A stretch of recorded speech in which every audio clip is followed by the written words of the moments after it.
le doy paso y empezamos con la ponencia. Gracias, Rafael. Sí, me escucha correctamente, ¿no? Sí, perfecto. Vale, bien. Bueno, buenas tardes a todos. Como ha dicho Rafael, os vamos a dedicar un rato a compartir algunas de las técnicas para la optimización de los stocks, de los almacenes, que supongo que muchos de vosotros trabajaréis en este ámbito. Os voy a presentar conceptualmente algunas de las técnicas que he ido aplicando a lo largo de los años, sobre todo como consultor en el área de supply chain. Os iré contando también lo que he visto que hacen algunas compañías, lo que hacen bien y lo que hacen mal también algunas. E intentaré ordenar estas técnicas en un método muy sencillo que creo que nos puede servir a todos a la hora de afrontar pues, un proyecto de esta magnitud, ¿no? de intentar optimizar los stocks en nuestra compañía. No entraré en muchos detalles porque podría llegar a ser algo muy numérico y muy denso. Me interesa que os quedéis con las ideas de estas técnicas, que cada uno seleccione aquellas que considere que le pueden aplicar a su negocio y sobre todo que sepa en qué momento conviene usar unas u otras y también dependiendo del grado de madurez de la propia compañía en cuanto a este tipo de gestiones. ¿De acuerdo? Lo primero de todo, comentaros que los stocks aportan un valor en sí, es algo que muchas veces discutimos con los profesionales del sector. Se tiende a hablar de intentar tener un stock cero, ¿no? como un objetivo financiero como tal, pero hay que entender que los stocks están ahí porque aportan algo, ¿no? Ellos contribuyen a la rentabilidad de la empresa y luego más adelante veremos cómo podemos ayudar a esa rentabilidad, con lo cual al final es una función importante. ¿Y cómo lo hacen? Pues cubriendo la demanda con el nivel de servicio adecuado que queremos dar, ¿vale? Y eso ya es una decisión interna de la compañía en cuanto a nivel de servicio, que también lo veremos de más. Nos permite cubrir la demanda, ya sea de producto terminado, semielaborados, etcétera, alineando los flujos de consumo de materias primas y de producción. Al final, lo que permiten esos stocks es que no se pare la maquinaria, que la cadena de suministro funcione de principio a fin, desde que compro una materia prima hasta que le proporciona a mi cliente el producto terminado. Entonces, ¿qué necesidades tienen que cubrir? Pues empezando desde el final de la cadena, las necesidades de venta de ese producto terminado, incluso de materiales de postventa que me aseguren la continuidad con mis clientes. Una gran olvidada que suele ser todo el embalaje o el packaging, ¿vale? Hay casos de empresas que dejan de servir a sus clientes no porque no tengan productos, sino porque les falta stock de embalaje para entregar esos productos. Y luego subiendo hacia atrás en la cadena, pues la producción, evitar que se pare la producción, que siempre tenga suministro disponible para la fabricación. Todos los materiales, lo que llamamos el MRO, que son los materiales de apoyo a esa producción, para que no se pare. Pero luego también los stocks contribuyen a optimizar las compras. Y en este caso estoy pensando en el coste de las compras, ¿vale? Podemos usar los stocks ante una previsión de escasez en el mercado de algún determinado producto. Ya vimos lo que ha ocurrido con las mascarillas, las EPIs durante esta pandemia. Pues bueno, muchas empresas han decidido invertir en stocks a cambio de tener un suministro regular de estos productos. También es una técnica que podemos usar para cuando prevemos que los precios van a subir, pues bueno, la herramienta de decidir aumentar stocks en base a esa previsión de subida, pues también es algo que hay que controlar en las compras. Y luego lo contrario, que serían, pues, decidir que voy a gestionar mayores stocks porque voy a encontrar unos descuentos por cantidad en el mercado o una compra spot que me obliga a unas cantidades fijas, ¿vale? Simplemente para que quede claro que cuando hablamos de optimizar los stocks no hablamos de hacerlos lo más pequeños posibles, sino de que sean adecuados a las necesidades que tenemos en cada momento. La contrapartida es que suponen unos costes estos stocks. Entonces, yo los he clasificado en 3 bloques, a que a mí personalmente me gusta verlo así. Un primer bloque, que es el más evidente, unos costes directos por tener ese stock, por poseerlo, ¿no? Que son los que podemos intuir, pues todo lo que es el almacenamiento de ese stock y el coste que genera, especialmente si eso está subcontratado fuera de mi compañía. Las mermas que se producen por el hecho de tener mercancía almacenada X tiempo. Puede haber pérdidas, puede haber deterioros de la mercancía con el tiempo, productos que se vuelven obsoletos, incluso puede haber robos también. Entonces, son un coste que también hay que tener en cuenta cuando decido incrementar mis stocks.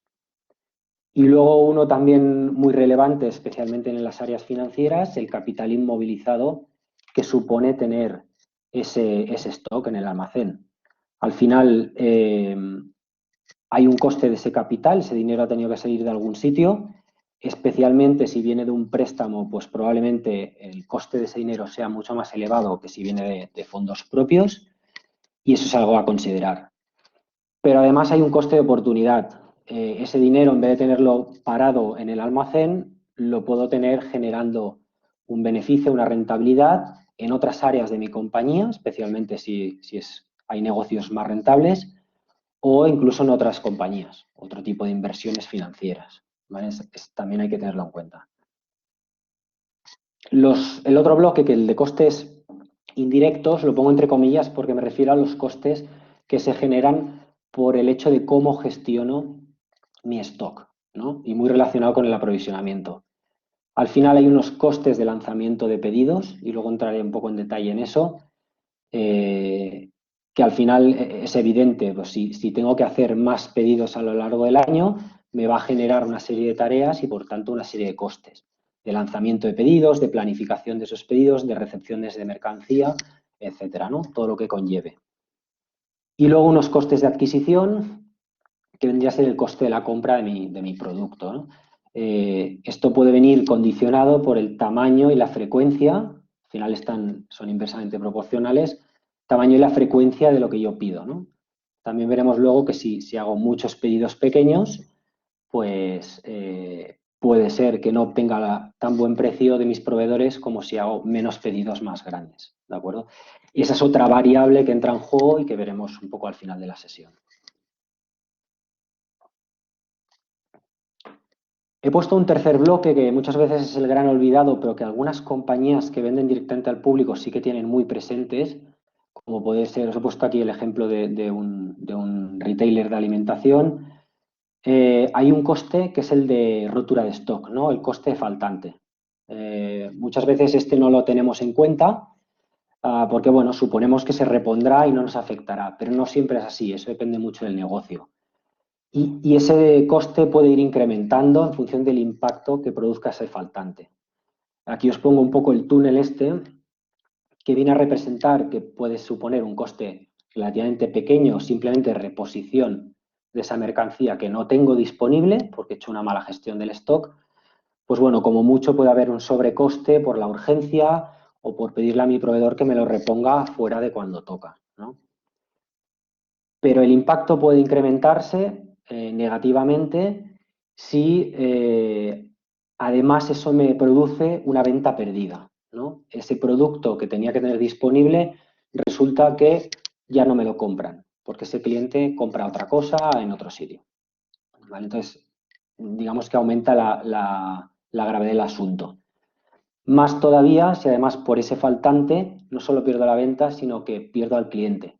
Y ese cliente deja de comprar a mí, se va a otra compañía porque yo no le he proporcionado, no tenía disponible ese producto, ¿no? Y el mayor impacto posible que podemos tener es si además ese faltante genera una pérdida de reputación o de imagen de marca de la compañía que no solo me haga perder un cliente, sino que me haga perder muchos clientes, ¿vale?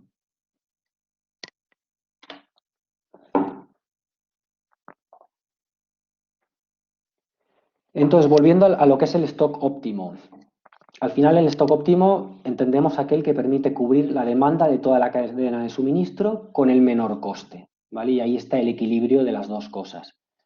Entonces, al final podemos entender la rentabilidad como los ingresos menos los costes en proporción a los recursos que se invierten. Entendiendo aquí recursos, pues los stocks, ¿de acuerdo? Entonces ya vemos que nosotros, si tenemos producto disponible, garantizaremos que hay ventas y que hay ingresos. Tenemos que reducir al máximo los costes de esos stocks para no perder rentabilidad, pero además tenemos que conseguir que el stock sea el mínimo necesario para que los recursos empleados por la compañía también sean mínimos. Entonces, todo eso contribuye a la rentabilidad de la compañía. Para los que os gusta más el ámbito financiero, pues al final el ratio financiero de rentabilidad económica de las compañías deja de ser el beneficio partido por los activos, y esto se puede desglosar en dos conceptos equivalentes, que es el margen de mis productos por un lado, la rotación de los productos por otro. Entonces, dejaremos un poco en esta sesión de lado la parte del margen, porque entendemos que es algo más comercial, pero sí que haremos mención a la parte de la rotación. Eso quiere decir que si yo consigo usar menos stock para generar las mismas ventas, estoy contribuyendo a la rentabilidad económica de mi compañía.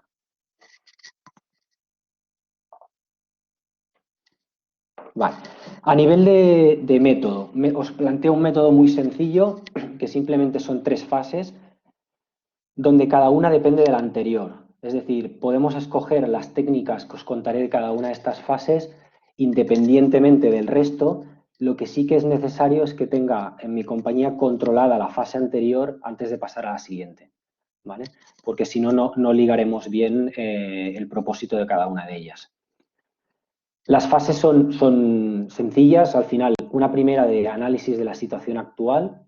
Lo primero que hay que hacer es tener claro qué es lo que tenemos en stock y por qué, cuál es la situación, cuál sería la calidad de ese stock, para que lo entendamos.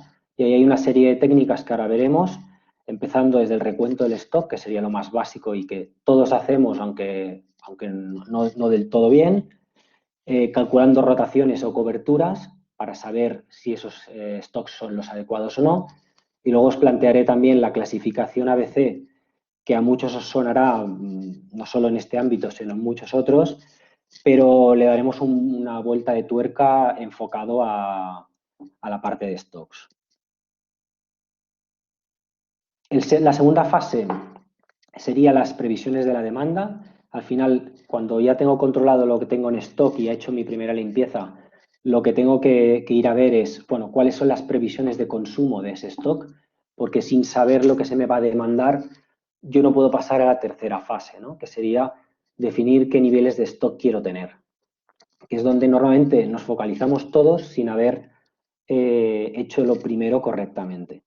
Entonces, sabiendo lo que tengo, lo que se me espera, qué demanda se espera, pues puedo definir qué niveles de stock quiero tener, ¿vale? Y aquí veremos los conceptos de stock de seguridad, punto de pedido y tamaño de lote, que a algunos os sonarán, y entonces, bueno, os daré algunos detalles importantes sobre cada uno de ellos. Empezando por la primera fase, vamos a ir una a una. Lo primero de todo, tener clara cuál es la situación de partida. Hay compañías que ya tienen un control muy exhaustivo de su stock, de su inventario, tienen claro lo que tienen.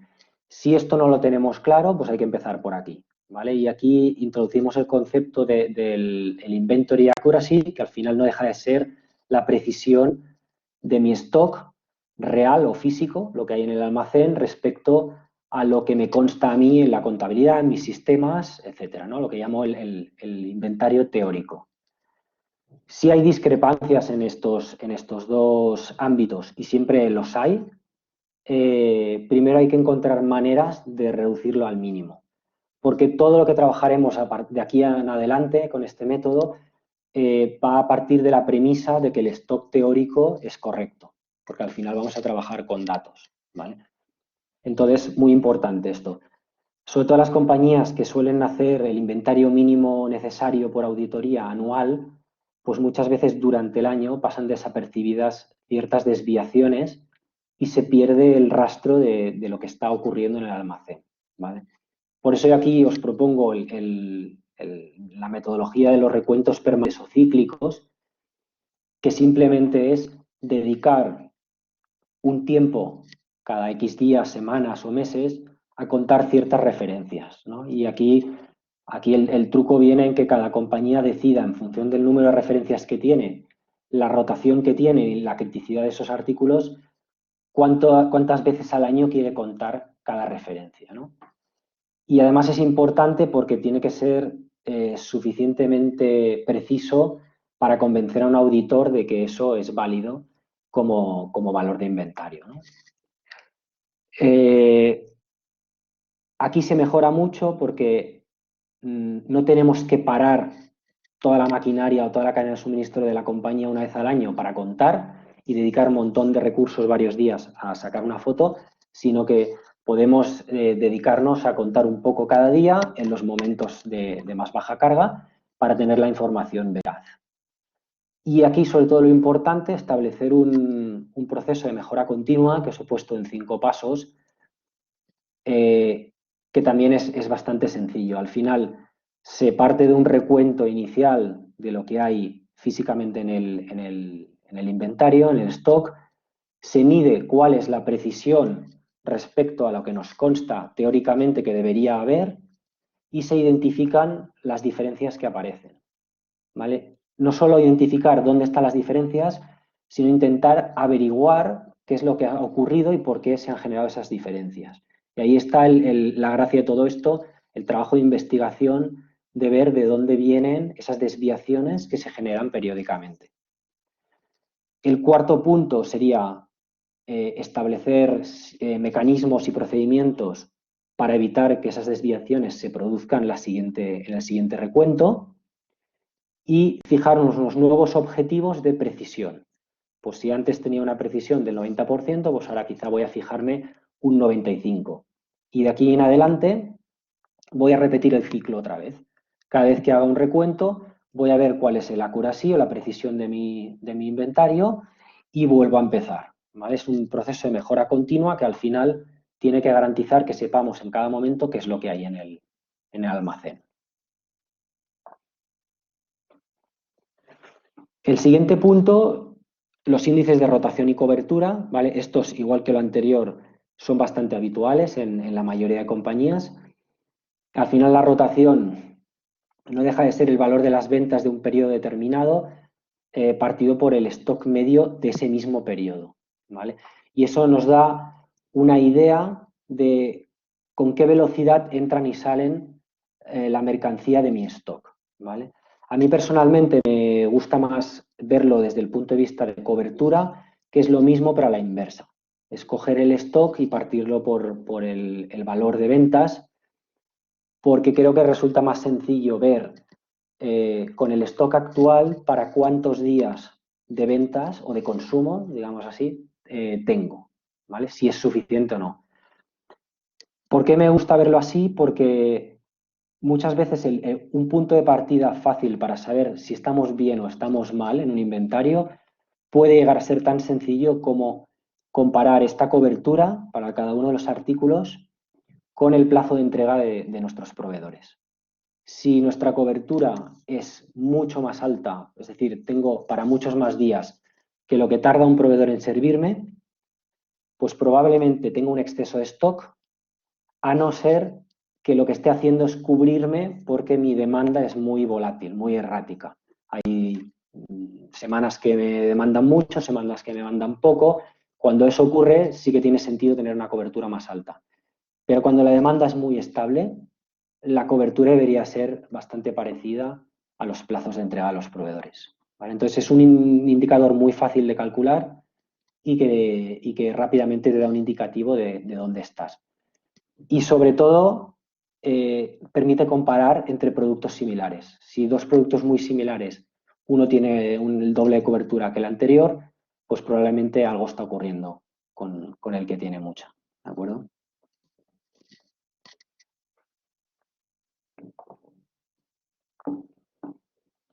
Si combinamos las dos técnicas que hemos visto, el recuento de inventarios cíclico con el análisis de rotaciones o coberturas, esto nos permite identificar obsoletos o low runners que al final son referencias de baja rotación, ¿vale? ¿Cuáles pueden ser las causas de estos productos? Y es lo que hay que analizar. pues suelen venir de un optimismo excesivo en la previsión de ventas o de consumo de esos artículos. Sabemos que las áreas comerciales a veces tienden a engrosar las necesidades, pues primero para hacer un plan de ventas que convenza, pero segundo, para garantizar que los que estamos en aprovisionamiento o en gestión de stocks les vamos a suministrar suficiente producto a sus clientes. Entonces, esto hay que vigilarlo. También puede ser un error en el cálculo del consumo. Ya no es que haga una previsión voluntariamente inflada, sino que hago un cálculo erróneo de mis consumos. Y aquí sí que los sistemas nos pueden ayudar bastante. Luego puede haber temas más de producto o de producción, como cambios de especificaciones del producto. Lo que se suponía que tenía que suministrar, pues deja de ser lo que voy a suministrar y pasa a ser otra cosa, con lo cual rápidamente voy a empezar a tener obsoletos si no se pueden reaprovechar. Y luego claramente los defectos de producción o de almacén. Todo aquello que se rompe o sale defectuoso de una línea de producción o que se rompe o destruye o deteriora en un almacén. Esto ocurre lo mismo.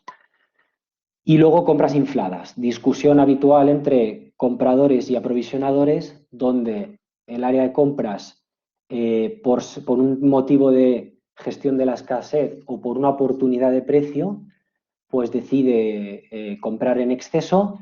Si luego eso no tiene una salida a un ritmo suficiente, puede generar un exceso de coberturas y por tanto pueden acabar generando obsoletos, ¿vale? Entonces, muy importante los que estáis en aprovisionamiento, ponerle un poco de sensatez a las compras estas especiales, ¿no?, de alto volumen para evitar obsoletos.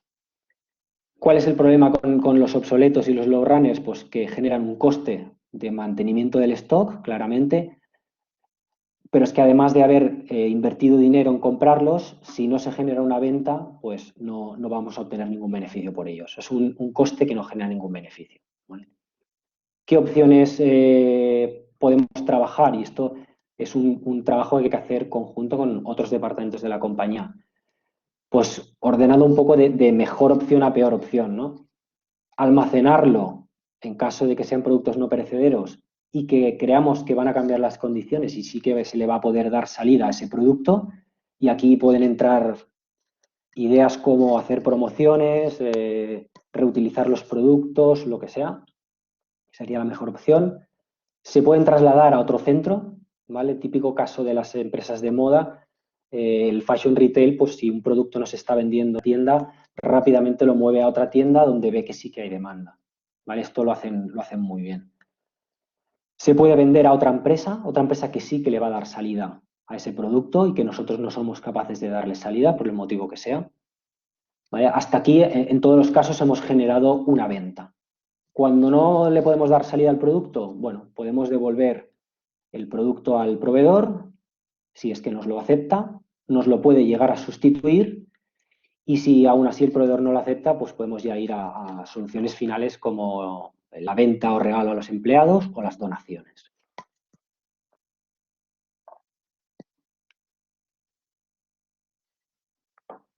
La última herramienta os quería enseñar para analizar situación actual, la clasificación ABC de artículos o la ley de Pareto, que muchos la habréis visto también en ventas, en compras, en stocks, en muchos ámbitos porque es muy sencilla. Al final nos dice que en general aproximadamente el 20% de nuestros artículos que hay en el almacén van a generar un 80% del valor que tenemos ahí almacenado, ¿vale? Esto fluctúa, yo he visto desde el 10 hasta el 30 en porcentaje de artículos, que puede variar, depende de lo concentrado que tengamos el valor en nuestra empresa, ¿vale?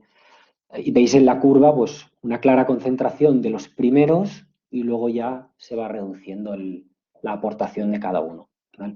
Esto nos permite focalizar nuestros esfuerzos de gestión de stock y de aprovisionamiento en aquellos artículos que son más importantes, los que nos están generando más inmovilizado o más costes, ¿vale? Que sería lo que llamamos la clase A. ¿Cómo lo ligamos con el aprovisionamiento? La clase A van a ser artículos que vamos a revisar muy frecuentemente y que vamos a hacer un aprovisionamiento artículo a artículo y que en general irá muy ligado a los planes de ventas o de producción, dependiendo si hablamos de producto terminado, semielaborados o materias primas. Pero irá muy ligado en toda la cadena de suministro con otros departamentos. La clase B también tiene una revisión frecuente, quizá no tanto como la anterior, también por artículo. Y el modelo de previsión, pues bueno, puede depender de la criticidad de esos productos. Estaría entre los A's y los C's. Los C's son productos a los que no deberíamos invertir mucho tiempo en revisar, ¿vale? Por eso pongo revisiones poco frecuentes. Y a veces incluso si tenemos muchas referencias en nuestra empresa, no hace falta ni que sea por artículo, podemos hacerlo por agrupaciones, ¿vale? Un fabricante de bebidas, por ejemplo, que tenga 200 referencias, pues quizá puede hacer las 3 clases, las puede gestionar y aprovisionar artículo a artículo. Si somos un distribuidor de alimentación con 50.000 referencias, probablemente los Cs no los esté gestionando con el nivel de detalle que gestionan los As, ¿vale? Porque no sería óptimo. Lo que os comentaba de darle una vuelta de tuerca a la clasificación ABC, para mí no solo hay que hacerlo en valor, yo creo que hay que hacerlo en valor y en cantidad, entendiendo por cantidad la rotación de esos productos, o sea, el volumen, la cantidad que se mueve, ¿no? Esto nos daría una combinación entre valor y cantidad con una matriz donde definiríamos algo más que ABCs y podríamos encontrar pues, unos super As que tienen mucho valor en el stock y por tanto tengo que vigilar que no se desmadre, pero es que además se mueven mucho, entran y salen mucho. Con lo cual el beneficio está en controlar muy bien los super As que hemos llamado. Y luego tengo los infra Cs que tienen poco valor y además salen poco. Lo típico, pues piezas de mantenimiento, recambios, pues estarían ahí, ¿no? Tornillos, este tipo de cosas. Todo esto probablemente no necesite ni un método de previsión, simplemente con un método Kanban o algún sistema sencillo de reposición, pues sería suficiente. Y aquí a la derecha os he puesto un caso real que trabajamos en una cadena de hipermercados donde cogimos todos los artículos de uno de los almacenes y no solo cogimos 2 dimensiones de análisis, sino que cogimos 4. ¿Vale? Cogimos el valor y la rotación, que ya os los he comentado, pero luego cada compañía puede decidir añadir otros criterios. En este caso, escogimos el margen de beneficio, porque no es lo mismo lo que da un producto que otro en el lineal del hipermercado y, por tanto, la premisa de esta compañía era que no me falte el producto que me da más beneficio, ¿no? Por tanto, también lo pusimos aquí, un criterio más comercial, pero totalmente justificado. Y luego la criticidad, para ellos la criticidad era un producto que aunque no me dé el margen que yo espero, sí o sí tengo que tener lineal, ¿no? Como podría ser una Coca-Cola. Entonces, la criticidad también era un factor importante para esta compañía y que metimos en la matriz. Al final ponderas cada una de estas variables con el peso que le quieras dar a cada una, eso depende del negocio de cada uno, y eso te determina una clase ABC. En ese caso llegamos hasta la E, porque había muchos criterios, y en base a eso pues ya gestionas tu stock, ¿vale? Con lo cual aquí cada uno podéis aplicarlo a los criterios más relevantes para vuestro negocio.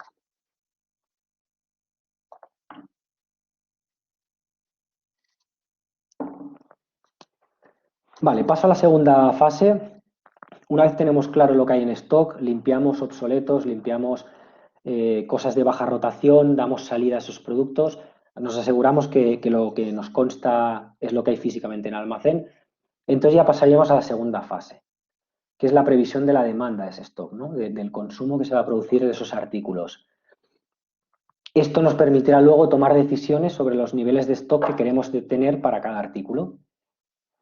Yo os he puesto una flecha que representa los distintos niveles de madurez de los sistemas de previsión de la demanda. No entro en todo lo que ha surgido en los últimos años, que a nivel tecnológico ha avanzado mucho, porque ahí eso es todo un mundo. La mayoría de compañías todavía están en las fases iniciales de esta flecha, ¿vale? pero que sepáis que luego entran mucho más. Entonces, yendo de más simple a menos simple y también de menos preciso a más preciso, empezamos con un modelo donde trabajamos básicamente con históricos. Esto quiere decir que voy a suponer que en mi almacén la demanda del pasado es la que voy a tener. Otra vez se va a repetir igual. ¿Cuál es la ventaja? Muy sencillo de utilizar. No requiere cálculos, simplemente tener la información. Y si mi demanda es muy estable, es más que suficiente, ¿vale? Otra cosa es que luego, si entran variaciones, estacionalidades, etcétera, este método ya no empieza a funcionar tan bien. Por eso, luego ya pasaríamos a lo que llamamos medias móviles o promedios, para que nos entendamos, que es, bueno, coger promedios de un periodo pasado y suponer que eso es lo que se va a producir en el futuro, ¿vale? El periodo que yo escojo ya depende de cada compañía. Si yo tengo una estacionalidad mensual, pues seguramente coja un mes. Si tengo una estacionalidad semanal, pues quizá coja semanalmente, ¿no? Pero es un poco más preciso que lo anterior porque me puede permitir difuminar un poco las fluctuaciones dentro de ese periodo y además omitir datos muy, muy antiguos y quedarme quizá pues, con el promedio de lo último que ha pasado, ¿vale? Muy sencillo de utilizar también, como lo anterior, un poquito más preciso, pero no tiene en cuenta tendencias, ¿vale? Que sería el siguiente nivel. Ya sean regresiones lineales, no lineales, curvas, etcétera, cualquier tipo de proyección que hagamos a futuro, que además tenga en cuenta tendencias, pues será mucho más preciso que los promedios, ¿vale? Si yo estoy en una demanda creciente o decreciente, el promedio me va a dejar por arriba o por debajo seguro de mi demanda. Entonces, o romperé stock o me sobrará stock. Las proyecciones por regresión, y ahora os enseñaré unos ejemplos, me permiten ver cuál es la tendencia, hacia arriba o hacia abajo. Entonces, me hará acertar más cuando se produzcan esos efectos, ¿vale? Y el siguiente paso ya sería mejoras a la previsión. Y yo aquí, por experiencia, he visto ya pocas empresas que lleguen a este nivel, que es coger todo lo anterior, o sea, hacer proyecciones a futuro con tendencias, pero además añadirle una serie de mejoras a esa previsión de manera manual, como pueden ser eventos concretos que van a hacer fluctuar mi demanda, como nuevos lanzamientos, no sé, eventos que suceden en el mercado que me van a afectar, cosas que se produjeron en el pasado que sé que no se van a producir en el futuro o cosas que sí que se produjeron en el pasado y que creo que producirán en el futuro, ¿vale? Y luego ya entramos a todo otro mundo, que es el de la parte de analytics, donde sobre todo las empresas de Internet que tienen mucho dato sobre el comportamiento de sus clientes y de su demanda, pues pueden introducir aquí otros muchos factores, ¿vale? Desde tráfico en la página web, ratios de conversión, etcétera, para estimar mejor sus previsiones de demanda.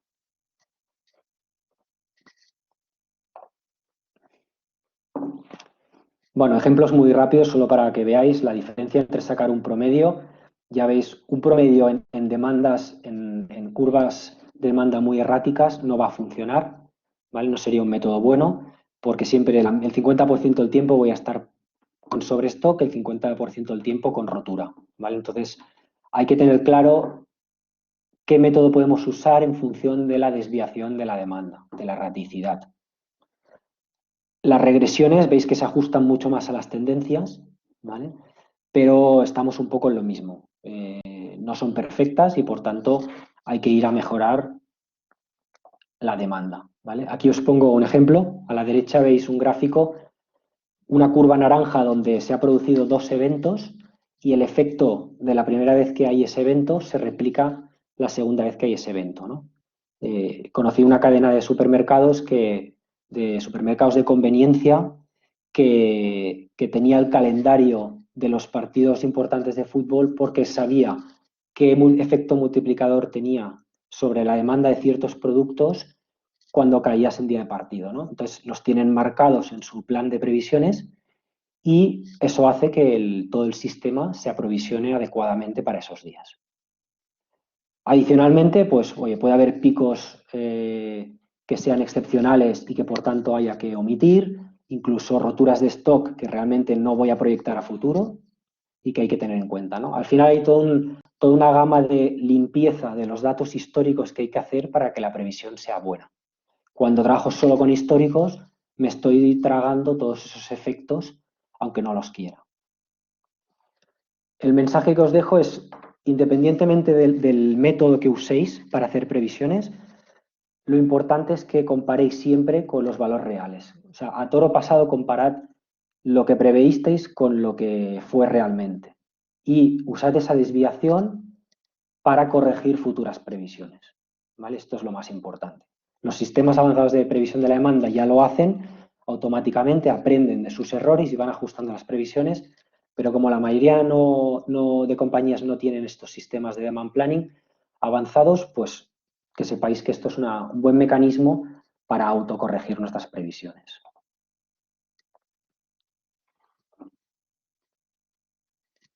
Y yendo a la tercera fase, una vez tengo claro lo que hay en almacén, lo que se espera del almacén en base a las previsiones, ya me voy a decidir cómo voy a gestionar mi stock.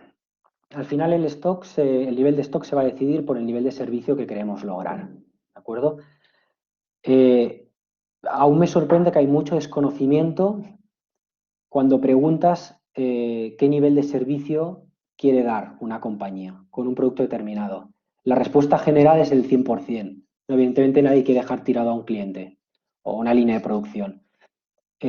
Lo que veo que mucha gente no comprende es que la curva de nivel de stock de seguridad para un nivel de servicio dado es exponencial. Es decir, si yo quiero aumentar mi nivel de servicio, va a aumentar mi stock de seguridad seguro.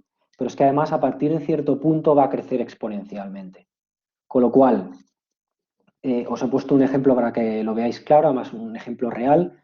Si yo quiero tener un nivel de servicio del 95% en este escenario que veis aquí, pues me basta con tener 1000 unidades de este producto en el almacén y solo fallaré 5 de cada 100 veces. ¿Vale? Si esto no es asumible para mi negocio, porque perderé clientes o por el motivo que sea, y decido pasar a un 99%, que significa que fallaré una de cada 100 veces que me demandan, fijaros que sube un 50% el nivel de stock que necesito tener en el almacén. ¿Vale? Evidentemente es un ejemplo y depende de las condiciones de la demanda de cada producto, pero para que veáis el salto enorme que puede dar esto. Si además quiero pasar de un 99 a un 99,5 y fallar solo una de cada 200 veces, estoy duplicando el stock de seguridad. ¿Vale? Entonces hay que ir con mucho cuidado con lo de los niveles de stock a la hora de definirlos. Cuando preguntaba esto a las empresas, la mayoría no sabían decirme qué nivel de servicio querían, porque no es fácil medirlo y no es fácil llegar a un compromiso interno. Lo más fácil es medir cuál es tu situación actual y marcarte un objetivo de mejora. ¿Vale? Y entonces trabajar hacia ello, porque si estoy en un 90 no es lo mismo que si estoy en un 95 a la hora de marcar un objetivo.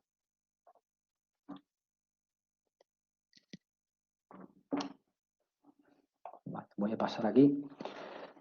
Una vez tenemos claro el nivel de servicio que queremos dar, como os comentaba, eso nos definirá un stock de seguridad. Ese stock de seguridad, sin entrar en fórmulas, al final es función de ese nivel de servicio, como hemos visto en la curva, y esa curva depende de la desviación de la demanda. Por tanto, si tengo un producto que varía mucho su demanda, eso me va a requerir sí o sí tener más stock de seguridad. ¿Vale? Por tanto, uno de los objetivos, porque entiendo que a nadie le interesa bajar el nivel de servicio, es buscar maneras de bajar la variabilidad de esa demanda. ¿De acuerdo? Y esa variabilidad de la demanda no es solo de quién me consume, sino de quién me suministra también. Si mi proveedor es fiable en mis plazos de entrega, eso también supone un problema a la hora de incrementar los stocks de seguridad. Por tanto, hay que trabajar en ambos lados. Por el lado del que me consume, por el lado del que suministra, para asegurarme que puedo cubrir esa demanda. ¿De acuerdo? Aquí os he puesto un ejemplo, es el mismo que el anterior, es la curva azul, es la que hemos visto antes, para un nivel de servicio del 95%, necesito 1000 unidades de stock. Si se duplicase la variabilidad de la demanda de ese producto, pasaría a necesitar un 30% más de de stock de seguridad. Pero si mi proveedor se desvía un 15%, en este caso creo que era un día sobre una semana, solo que se retrase un día en un plazo de entrega de una semana, el stock de seguridad sube un 60%. Con lo cual, muchas veces el trabajo con el proveedor casi es más importante que el intentar estabilizar la demanda. ¿De acuerdo?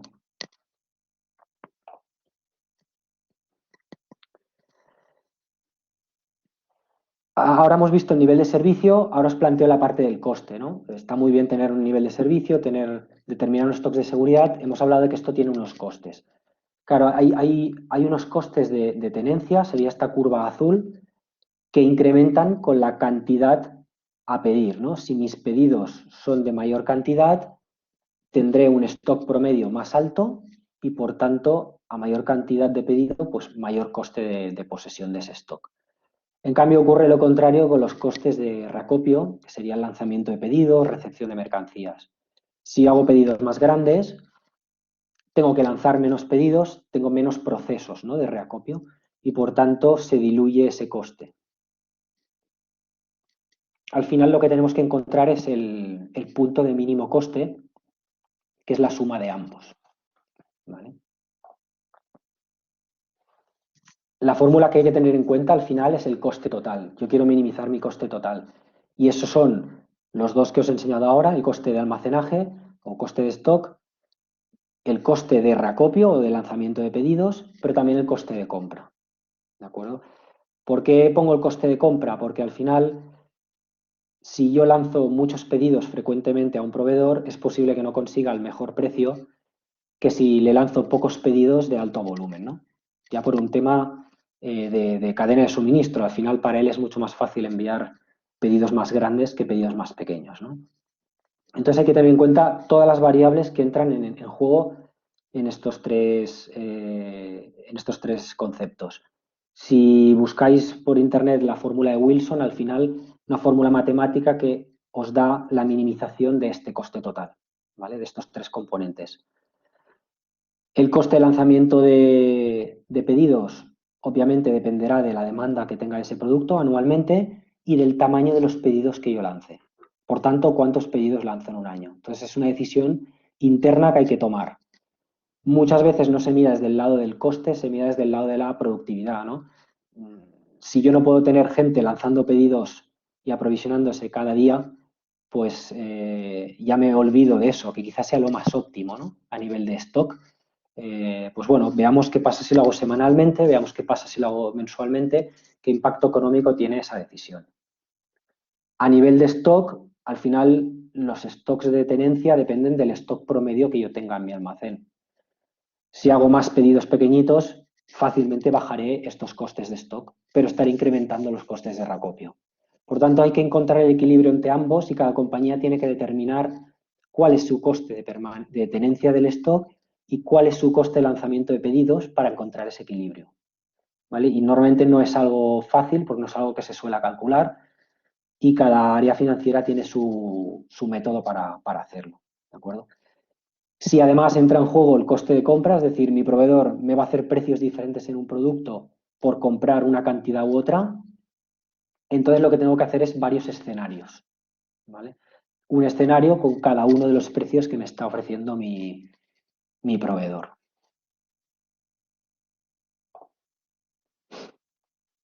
¿Vale? Al final lo que os comentaba, ¿no? A igualdad de coste de compra, el coste total mínimo se alcanzará cuando el coste de lanzamiento de pedidos sea igual al coste de los stocks que se generan. Y aquí hago hincapié en a igualdad de coste de compra, ¿eh? Lo que os decía, si cambian los precios, entonces hay que hacer escenarios distintos. Por tanto, al final, a modo de resumen, si yo tengo un coste de lanzamiento de pedidos muy alto, pues porque no tengo un departamento de aprovisionamiento y lo hace otro departamento cuando pueda, o porque el control de recepción de mercancías es muy largo y arduo, voy a tender a hacer pedidos grandes con baja frecuencia. Si me ocurre lo contrario, que es lo que suele pasar en la mayoría de negocios, mi coste de tenencia del stock es alto y además genera mermas y obsoletos y deterioros y robos, voy a tender a hacer pedidos pequeñitos con una alta frecuencia. ¿Vale?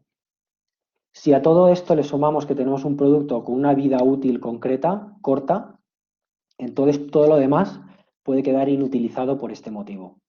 Si yo tengo un producto que solo dura 7 días en almacén, antes de que yo lo pueda suministrar, eso es lo que me va a condicionar el tamaño de los pedidos, más que los costes que me esté generando. ¿De acuerdo? Con lo cual quedaría inutilizado lo que hemos dicho antes.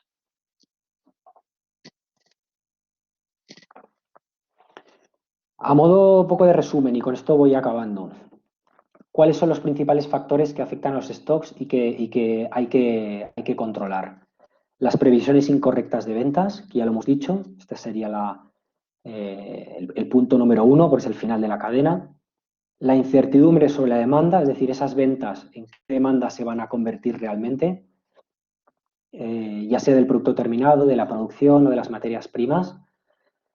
La longitud de la cadena de suministro, si conocéis el efecto látigo, dice que una pequeña variación de mi demanda en el final de la cadena se convierte en una variación de la demanda muy grande al principio de la cadena.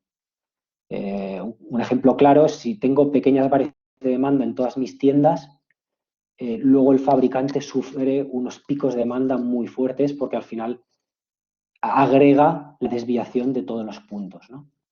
Entonces, en cadenas muy largas, esto hay que controlarlo muy bien. Luego, la mala calidad o el bajo rendimiento de los procesos productivos, obviamente, porque generan productos chatarras y productos que no son útiles y, por tanto, demandan además mayor materia de la que sería estrictamente necesaria.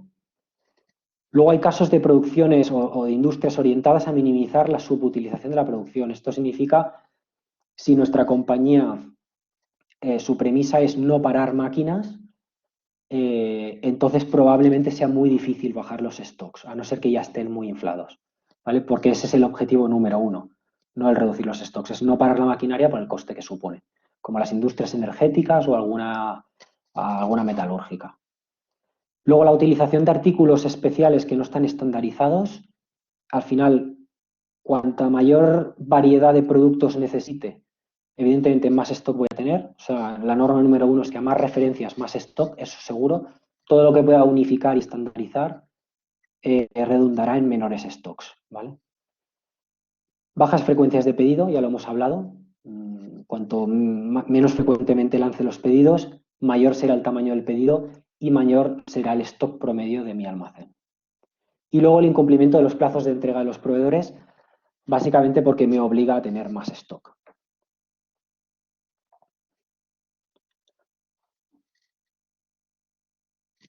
Entonces, ¿cuáles son los principales retos del entorno actual?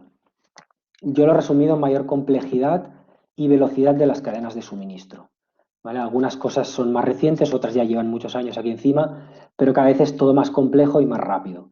A nivel de cadenas de suministro, no es fácil conocer los costes de tenencia de stock ni de lanzamiento de pedidos, no es algo que las compañías midan habitualmente. Y aquí la gente que trabaja en planificación de suministro pues tiene que trabajarlo, ¿no? E irlo afinando. Luego hay una tendencia al incremento del número de puntos de inventario en los últimos años o las últimas décadas. Queremos tener el stock cerca de los clientes para que las entregas sean lo más rápidas posibles. Reducimos mucho los plazos de entrega a nuestros clientes y esto se nota. Entonces, más puntos de inventario, más variabilidad de la demanda, más stocks. Luego el efecto látigo, que os he comentado, cuanto más larga es la cadena, ¿no? Cuanto más puntos intermedios de inventario tenemos en nuestro negocio. A nivel de productos, cada vez hacemos más variantes. O sea, al final, como cliente, yo ahora puedo escoger colores, formatos, los que quiera, incluso llegar a personalizar unas zapatillas deportivas si quiero. Pues todo eso genera muchos más stocks para las compañías. Y luego cada vez más cola de catálogo. Sobre todo el mundo de Internet ha abierto todo un abanico de posibilidades a una cola de catálogo que antes costaba mucho encontrar y que ahora esperamos que uno nos den, ¿no? Y hay empresas como Amazon que se han especializado en esto, en cola de catálogo. Entonces, claramente, muchas referencias con muy baja rotación. Pero bueno, si ese es en el negocio, pues es el que es.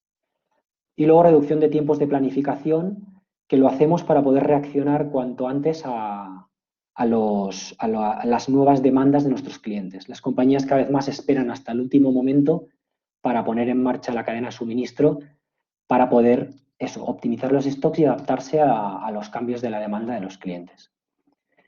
Y a nivel de consumidores, cada vez menor fidelidad porque hay más opciones y cada vez todos demandamos más visibilidad sobre la cadena de suministro. O sea, todos queremos saber qué stock hay en las tiendas, nuestras tiendas favoritas y además dónde está nuestro pedido en cada momento. Y si no me va bien que me lo traigan a casa y pedirlo por internet, pues quiero pedirlo en una tienda, espero que lo tengan allí, que me lo lleven o poder recogerlo. ¿Vale? Todo eso tensiona mucho más y obliga o a moverse muy rápido o a tener stock en todas partes. Y luego, por último, y casi el más importante en la situación de crisis actual, el cash o el circulante disponible. Todo dinero que podáis liberar de los inventarios que tenéis ahora, todo ese capital inmovilizado, se puede utilizar para aumentar la liquidez de compañías, que actualmente es muy necesario.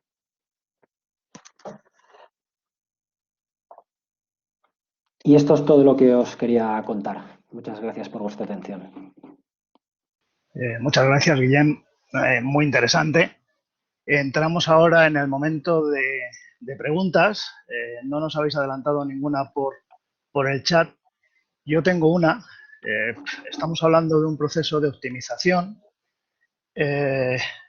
¿Cuáles son las principales dificultades que nos vamos a encontrar? Pues la mayoría de veces yo creo que la veracidad de la información. El estar seguros de que lo que nos consta a nosotros en nuestros sistemas es lo que realmente tenemos, porque si no, todo lo que hagamos después no va a servir para nada. Y al final, yo creo que es la base de todo, ¿no? Y si además eso lo tenemos subcontratado, pues con un operador logístico o un almacén que geográficamente está fuera de la gente que controla eso, pues todavía se complica más, ¿no? Además hay que dedicar recursos a ello, con lo cual a veces se escatima esfuerzos aquí, pero yo creo que la clave es esa. ¿Y por qué se producen esas desviaciones? Principalmente porque no se registran correctamente los movimientos o porque no se registran a tiempo, ¿no? Que es otra. En AERCE una vez discutíamos un caso de una empresa que sí que lo registra, pero lo registra tarde, con lo cual cuando está planificando no tiene una foto real de lo que ha ocurrido porque resulta que hay cosas que ya han salido o cosas que todavía no han entrado, ¿no? Entonces yo creo que esa es la base de todo.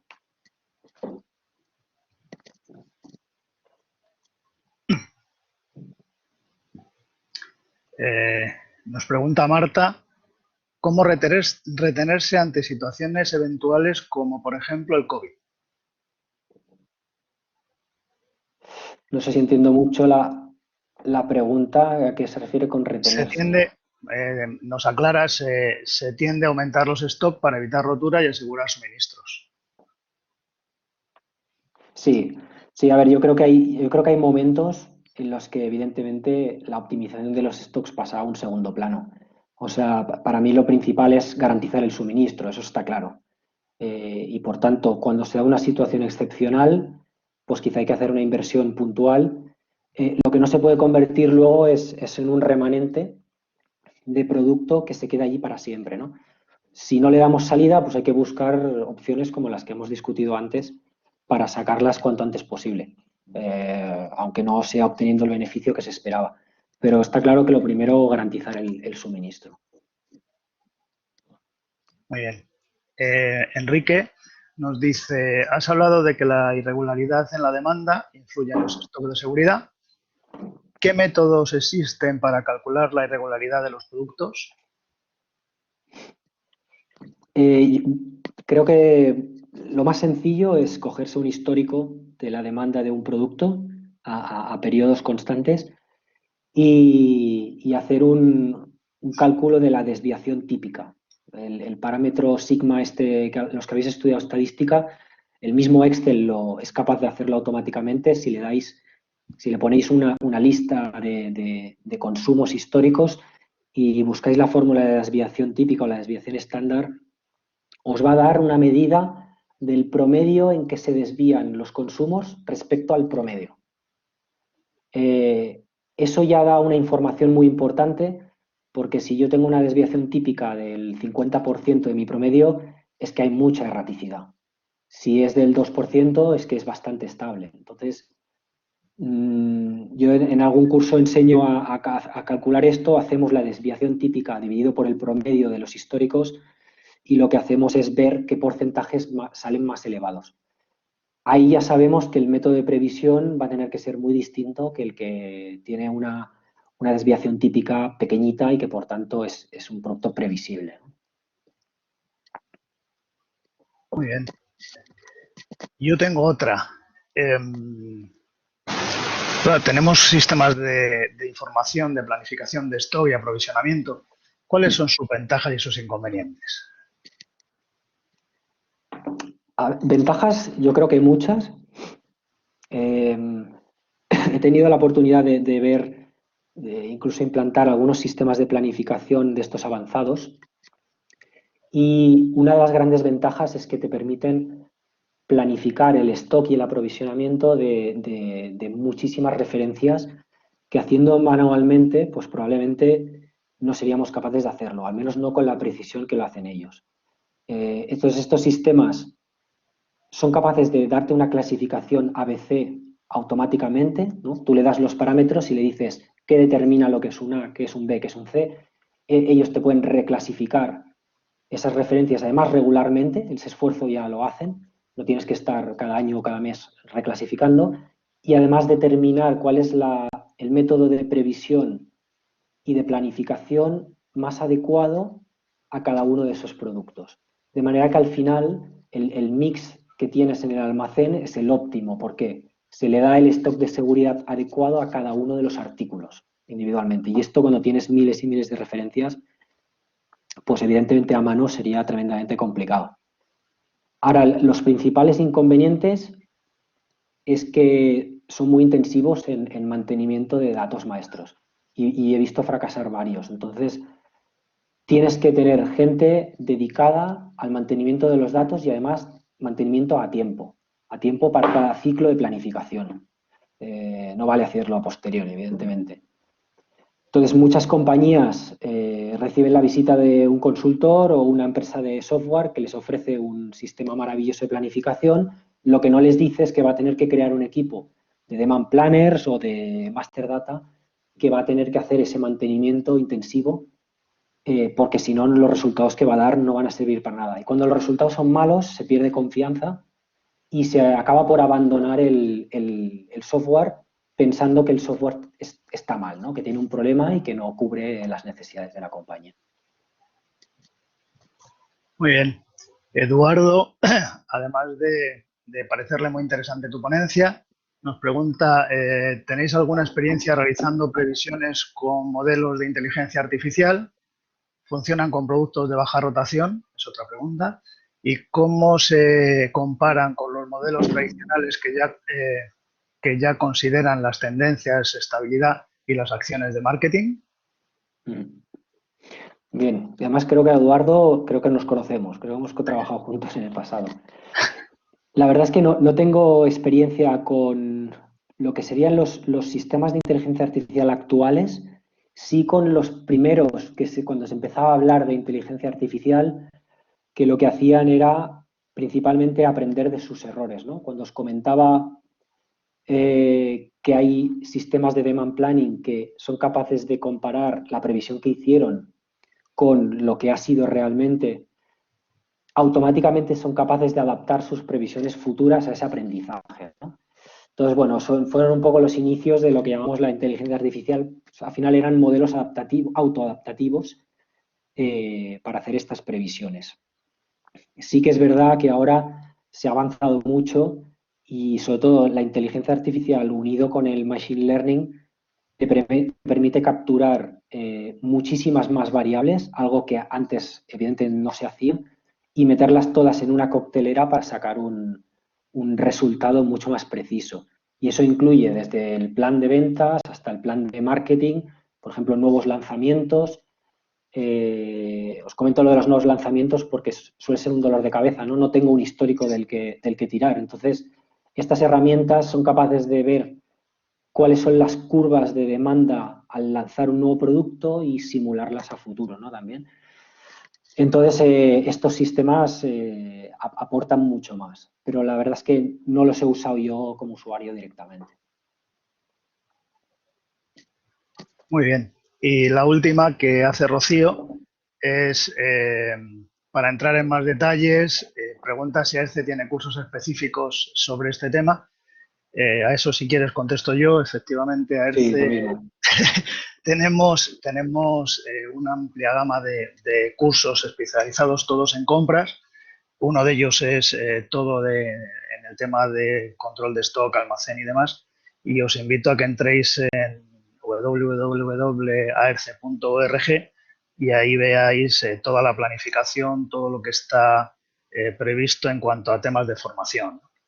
Y sí, sí lo tenemos.